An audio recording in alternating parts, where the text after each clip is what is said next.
No more. The news in 2016 is clickbait, and anybody with a lonely and unprescribed trigger finger will squeeze righteously in the hopes that the name will be remembered. I want no more of this. Take me away.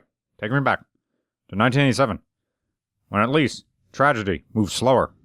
It's about time to do another Porsche, and it's a 928 S4. Gotta change plans, getting drunk on hams in lieu of celebrating the 4th. There was a whole lot of worry around Ferdinand Porsche, his throne, in 1977. Ernest Furman, the court advisor and jester, whispered over his majesty's shoulder, "Sire, it is time. Please do not strain the 911 anymore.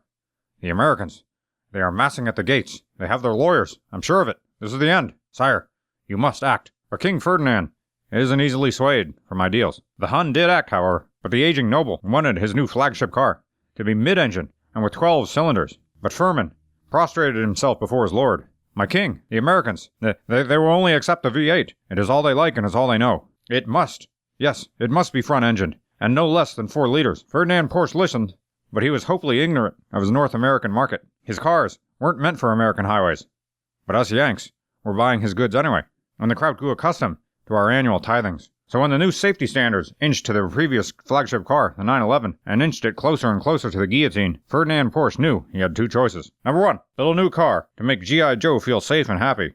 Or, number 2, give up on Uncle Sam's nuts. And we all know what he did. So there I sat, in Germany's idea of what Americans desire, a 1987 928 S4. And just like Ford's Stallion, this force-fed GT sports car has a 5.0-liter V8, only more sophisticated than the 302 Windsor block. This M28 V8 is overhead cam, 4 valves per cylinder, instead of a cam and block pushrod with only 2 valves per cylinder. It made, in his glory days, 316 horsepower, while 1980s Windsors barely cracked 200. I felt betrayed, as many others did in 1987. King Ferdinand was selling his 911 Jewels for a mushy 4-speed auto that slithered like a Washington attorney into every emotionless rotten gear. I asked the M28 to sing in its upper register, but it refused, confined to a life of low RPM, disingenuous torque, and fake cowboy crooning. Germans can do many things, but they can't speak in American accents, and they're awkward when they try. I ran my hands over bullshit luxury of every type and description. 8-wave power seats with motors that grind to dust, a fuel gauge with fractions that need reducing, an oil gauge with unidentified numbers I would never understand, and a water temperature gauge with no numbers at all. Porsche was staring down the barrel of market defeat in that rotten year, 1987, because here on God's blessed land, Callaway was steroiding the Corvette C4 into the crazy fast Callaway twin-turbo B2K with 345 horsepower and 465 pound-feet of torque.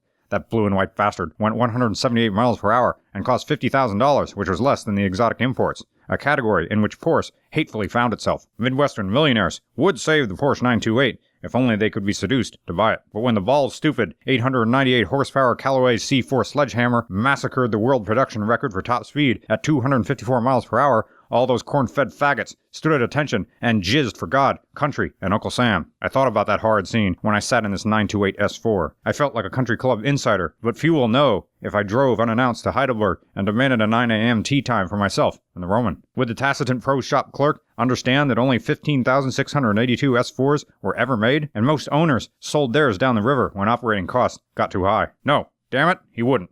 He wouldn't see, and he wouldn't know. Why? Because this is not a 911 Porsche. It has a sacrilegious radiator and perplexing Bosch cage-electronic fuel injection. I might as well show up in a dejected 944 for all the social standing the 928 doesn't get me. Jesus. But that, I feel, is the angle. It's madness, unpredictability, and hate. And that's what consumers wanted, and that's what the 911 gave, in gluttonous portions. Reason? Calm discourse?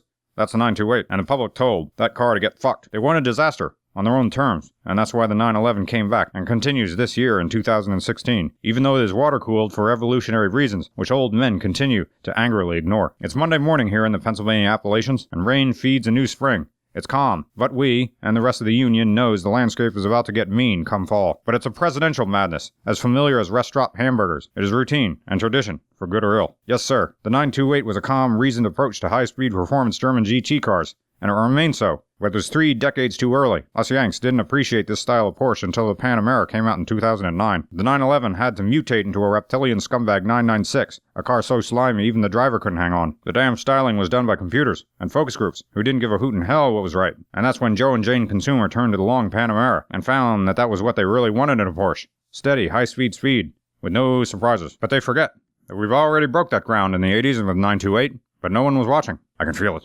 The shit is approaching the fan now, and when the leaves turn, we'll have a new king or queen. One promises your college loans will disappear. Another assures you'll restore your dick to showroom condition. Another has enough dirt on every Washington official and network executive to ensure savage revenge if forced to concede. And a fourth offers none of these things, but an ideological promise to stay off my property and let me eat weed. Gary Johnson is a gentle, principled person who has to not only get into the presidential debates, but penetrate Americans' acquired 9/11 taste of getting screwed. He aims to do this without raising his voice in interviews, a practice every other candidate abandoned with prejudice years ago. For all its technology and advanced safety engineering, the Porsche 928 was written off as a hopeless loser by the automotive press. The great silent majority will, however, continue buying 928s because it's the only automotive candidate in any camp to offer proven rational solutions to the savage road realities of 2016. But these same savage realities are too much for old men to cope with. They know their air-cooled or Trans Am peak will never come again, and they looked in their garage and realized it's all over. This thing, whatever it might be, isn't wanted.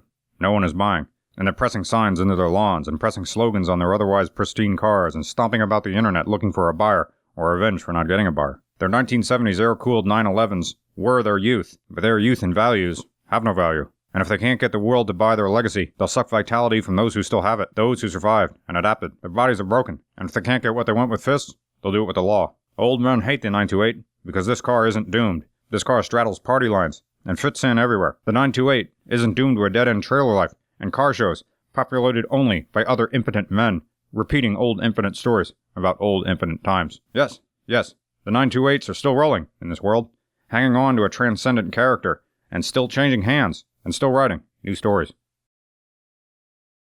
I guess while you're here, let me wish you a happy